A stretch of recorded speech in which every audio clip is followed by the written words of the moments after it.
Bismillahirrahmanirrahim. Assalamualaikum warahmatullahi wabarakatuh. Selamat pagi anak-anakku sekalian. Bagaimana kabarnya hari ini? Mudah-mudahan ananda semua selalu dalam keadaan sehat. Amin. Anak-anakku sekalian, marilah kita senantiasa mengucapkan rasa syukur kepada Allah Subhanahu wa taala karena pada hari ini kita masih diberikan kesehatan, masih diberi umur yang panjang, sehingga insya Allah kita bisa mengikuti pelajaran agama Islam dan bisa melaksanakan kegiatan-kegiatan yang lain.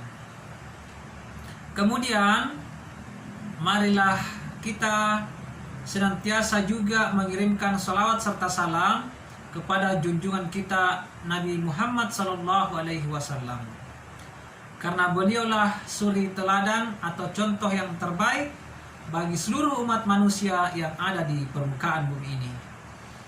Baiklah anak-anakku sekalian, hari ini kita akan lanjutkan lagi pelajaran pendidikan agama Islam dan budi pekerti.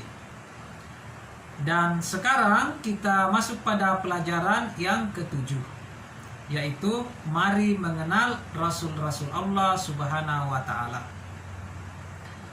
Adapun submateri yang akan kita pelajari hari ini ada dua. Yang pertama yaitu apa makna Rasul Allah Subhanahu wa taala.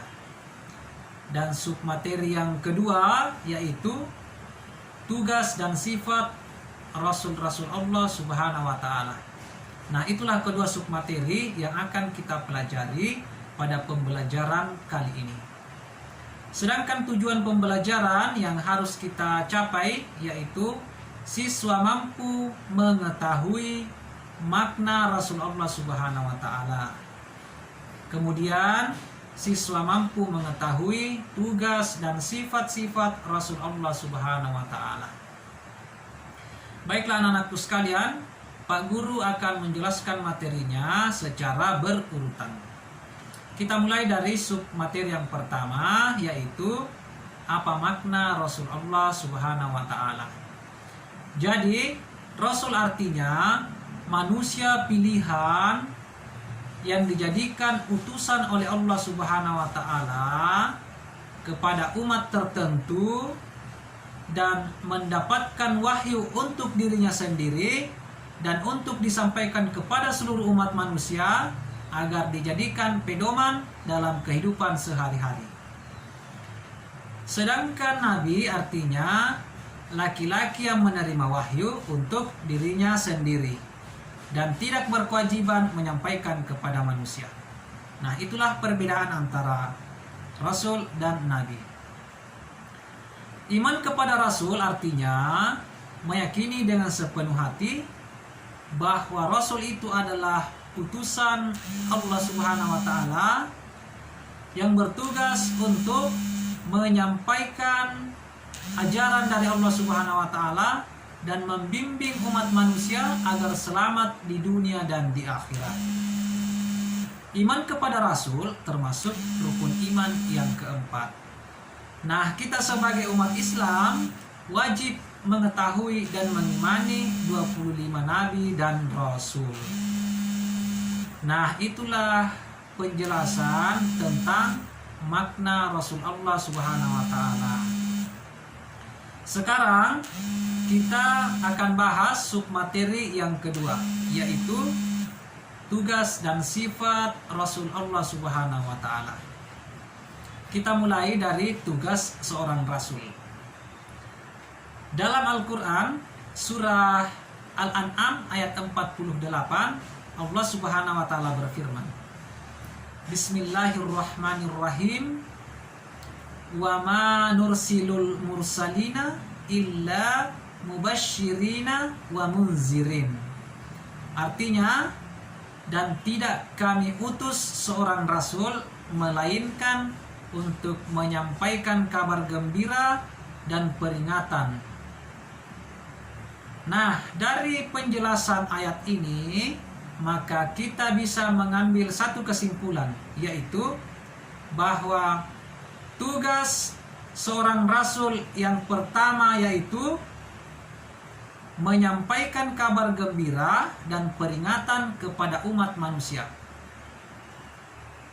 Maksudnya begini, kabar gembira itu yaitu balasan berupa surga bagi umat manusia yang beriman dan bertakwa kepada Allah Subhanahu wa taala.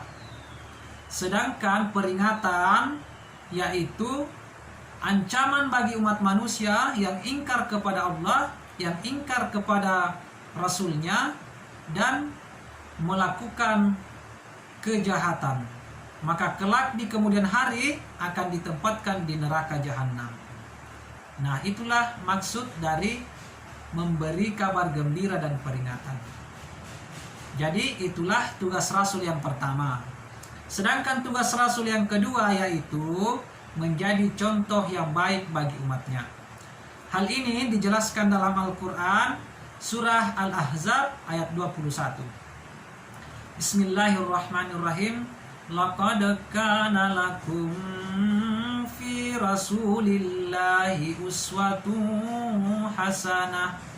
Artinya, telah ada pada diri Rasulullah suri tauladan yang baik. Nah, itulah tugas yang kedua.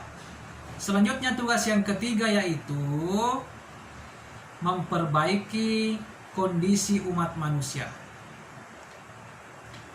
Maksudnya begini, dulu pada zaman jahiliyah orang-orang tidak mengenal aturan, tidak mengenal etika. Yang laki-laki cuma gemar berjudi, merampok, saling membunuh, berperang, bahkan memperkosa wanita dan membunuh bayi perempuan yang baru lahir. Nah, itulah gambaran umat manusia sebelum adanya Rasul di tengah-tengah mereka.